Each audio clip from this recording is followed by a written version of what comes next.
Shalom, la famille en Christ Jésus, c'est l'apôtre Bertrand Kisango. Alors, je viens vous parler encore de notre semaine de délivrance qui se tiendra la semaine prochaine, déjà dès le 16, donc à partir du 16 au 22 à Nemours, en Seine-et-Marne. Donc, pour les personnes qui me posent des questions sur le déroulé en fait du programme de délivrance, ben, nous allons faire comme on fait à Abidjan et dans toutes les filiales de l'APD, et voilà, où il y a des camps justement de prière. C'est-à-dire que au sein de la mission APD, les délivrances se passent comment? Vous êtes sur place, et il y a des serviteurs de Dieu qui prient pour vous en continu. Voilà, ça peut être matin, midi et soir, tous les jours, on prie pour vous. Donc, ça veut dire que pour la semaine, les gens qui seront là, qui se sont inscrits, alors ça sera dans une maison, ça sera pas dans une grande salle, ça sera dans une maison. Donc, le nombre de places est limité pour qu'on puisse vraiment bien vous suivre. C'est-à-dire qu'on va prier pour vous matin, midi et soir, et jusqu'à ce que l'Esprit de Dieu va nous convaincre qu'il n'y a plus rien. Alors, c'est comme ça que les délivrances se passent au sein de la mission Armée de prière et de délivrance en Jésus-Christ. Et bah, c'est pas nous, c'est pas nous qui faisons, c'est Jésus qui délivre. C'est Jésus qui délivre, il délivre selon la disposition de votre cœur.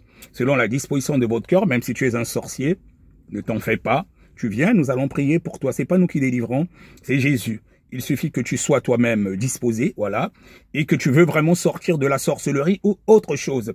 C'est Jésus qui délivre et il n'a pas changé. Il y a des églises où certains serviteurs de Dieu disent qu'on ne peut pas délivrer des sorciers, c'est faux.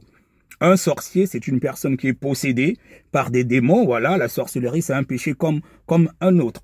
Donc, du moment que la personne est possédée par des démons, elle a du mal à s'en sortir, elle veut s'en sortir, elle prend la résolution de sortir de là. Il suffit de trouver un serviteur de Dieu qui a l'autorité qui va prier pour lui et la personne sera délivrée. Et par contre, je vais tout simplement dire une chose. Alors, il y a certains serviteurs de Dieu qui ont deux fois peur de prier pour des personnes qui ont une certaine possession ou un degré de possession. Et ou deux fois, parfois, il est déjà arrivé, je sais qu'il y a une servante de Dieu qui m'avait appelé me disant que bon, elle a vraiment des dents, on l'envoie souvent, Dieu l'interpelle souvent, l'Esprit de Dieu l'interpelle souvent, elle va prier pour les gens, mais souvent, elle a de retour. Et elle-même, elle tombe malade.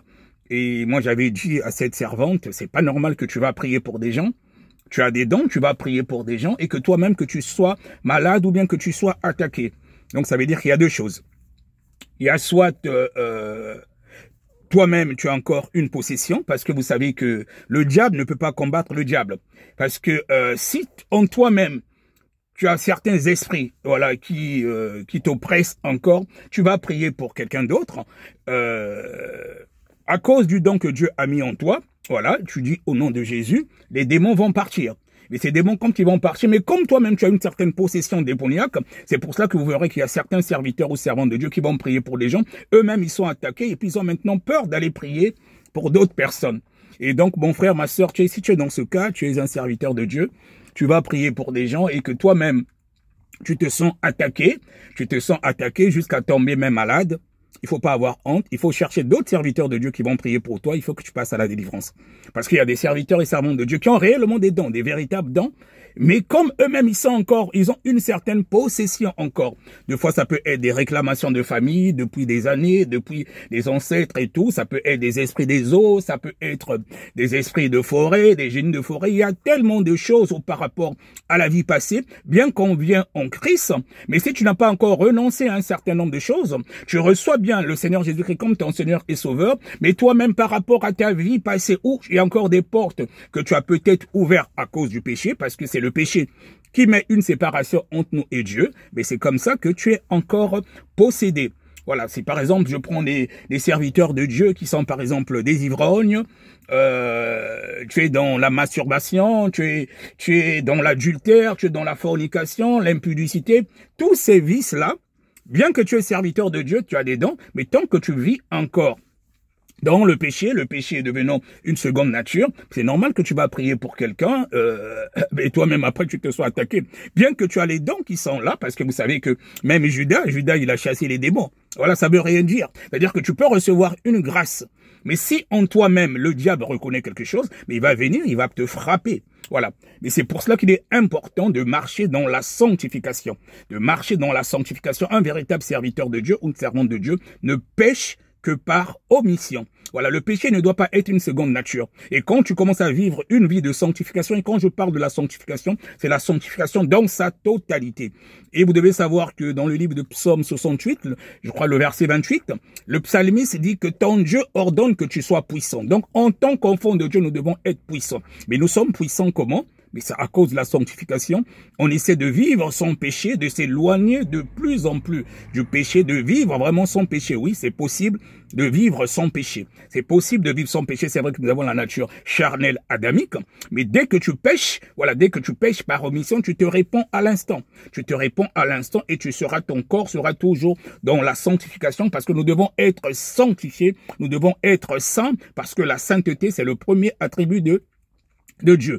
Donc, quand tu reçois le Seigneur Jésus-Christ, il vient habiter dans ton corps, il devient ton sauveur et ton Seigneur, il vient habiter en toi. Et comme disait l'apôtre Paul, ce n'est plus nous qui vivons, c'est le Seigneur Jésus-Christ qui vit en nous. Donc, même quand nous allons pour les délivrances, quand nous prions pour les délivrances des gens, même si c'est Satan lui-même, il a été vaincu à la croix, voilà, et le Seigneur Jésus-Christ nous a donné l'autorité. Voilà, il a reçu le nom qui est au-dessus de tous les noms, dans les cieux, sur la terre, et sous la terre. Donc, ça veut dire que même le diable lui-même, il piétine. Donc, quand nous prions, c'est pas nous, c'est le Seigneur Jésus-Christ qui fait au travers de nous. Et du moment que tu marches dans la sanctification, tu peux dire à n'importe quel démon, au nom de Jésus-Christ, tu sors. Du moment que la personne, elle est disposée, voilà, mais le démon, il va sortir.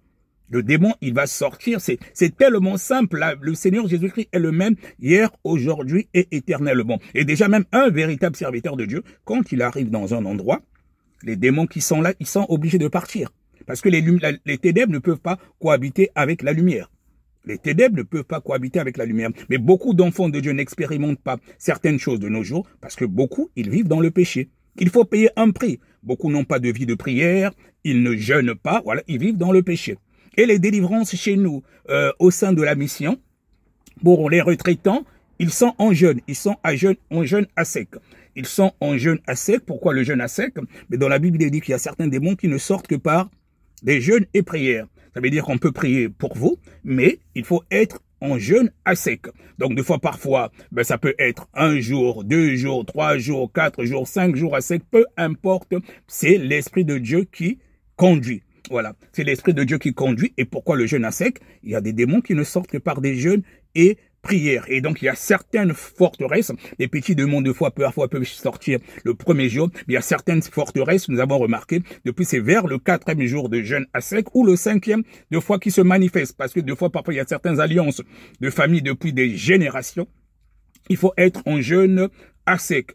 Et pourquoi le jeûne à sec? Mais le jeûne à sec, c'est-à-dire que plus tu es en jeûne, tu nourris l'esprit. Voilà, tu nourris l'esprit et le corps, l'enveloppe charnelle physique est fragilisée, mais au niveau spirituel, tu nourris l'esprit. Et il faut pas oublier aussi, beaucoup ne savent pas, plus tu manges, surtout ceux qui aiment beaucoup manger, quand tu es possédé par les démons aussi ils mangent. Mais quand tu assèches ton corps, et surtout que la plupart des possessions démoniaques, ce sont des esprits des eaux, alors plus tu assèches ton corps, ça fragilise ces démons. Et quand il y a un serviteur de Dieu qui vient avec son autorité, un serviteur de Dieu établi par Dieu lui-même, il vient avec son autorité, il vient chasser les démons, ils sont obligés de sortir parce qu'il y a l'autorité d'un serviteur de Dieu. Maintenant, cependant, il peut avoir certains serviteurs de Dieu qui vivent dans le péché ou bien qui ont fait des alliances avec le diable, qui aussi deux fois pratiquent la délivrance, mais vous remarquerez que c'est pas des véritables délivrances. C'est-à-dire que tu peux être délivré de quelque chose, c'est-à-dire que c'est comme s'il faisait juste le transfert de démons. Tu vas partir, par exemple, tu avais des problèmes au niveau de la tête et tout ça. Après, il va prier pour toi. Après la tête, voilà, ça s'est terminé. Et tu te rendras compte peut-être après quelques jours ou quelques semaines, ça a été déplacé. C'est un mal ailleurs, parce que c'est juste un transfert de démons, parce que le diable ne peut pas combattre le diable. Donc si c'est un serviteur du diable, voilà, qui se fait passer pour un serviteur de Dieu, tu n'auras pas la véritable délivrance. La véritable délivrance, mon frère, ma sœur, c'est en Jésus-Christ. Mais pour cela, il faut avoir une vie de sanctification. Et quand tu mènes une vie de sanctification, je te garantis que tu deviens puissant. Ton Dieu ordonne que tu sois puissant, comme il est dit dans le livre de Psaume 68, le verset 28. Donc, il m'arrive assez souvent, des fois, des gens qui me contactent à distance. Quand j'ai pas le temps, j'envoie deux fois un audio de prière. Et il y en a qui sont surpris deux fois par des manifestations, par des bâillements, par des vomissements, et parfois aussi par des délivrances à distance. Bon, des délivrances du moins partielles, parce qu'une délivrance totale, c'est mieux que ce soit en présentiel. Et on a deux fois parfois que Dieu ouvre les yeux quand je chasse l'esprit de mort ou certains esprits de serpents et tout. Il y en a deux fois parfois que Dieu ouvre les yeux pendant que je suis en train de prier, même par un simple audio de prière. J'ai déjà eu des témoignages, des gens qui disent, homme de Dieu, comme vous étiez en train de prier, je suis en train de voir comment les esprits sont en train de partir, que ce soit les génies de forêt, des esprits de zoo, des esprits de mort et tout. Il peut arriver que Dieu ouvre les yeux à la personne qui est possédée, où elle se met à crier, et Dieu l'ouvre les yeux, il voit comment ce que les esprits ou les démons partent.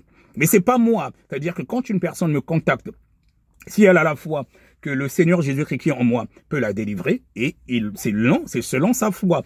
Et comme le Seigneur Jésus-Christ, quand il priait pour les gens, il disait toujours que ta foi t'a sauvé. Donc ce n'est pas nous, les serviteurs de Dieu. Les serviteurs de Dieu ne sont pas les charlatans. Nous avons juste une grâce, une autorité que Dieu a mis pour nous. Nous prions pour vous. Et vous, la personne qui est disposée, c'est vous-même, en fait, qui faites en sorte que votre délivrance soit effective. Et c'est pour cela qu'on commence toujours par un enseignement et une cure d'âme où vous vous confessez, que ce soit des esprits ou démons qui sont rentrés en vous de votre propre fait ou du fait de vos parents ou ancêtres. Soyez richement bénis. Shalom, apôtre Bertrand Kisangou.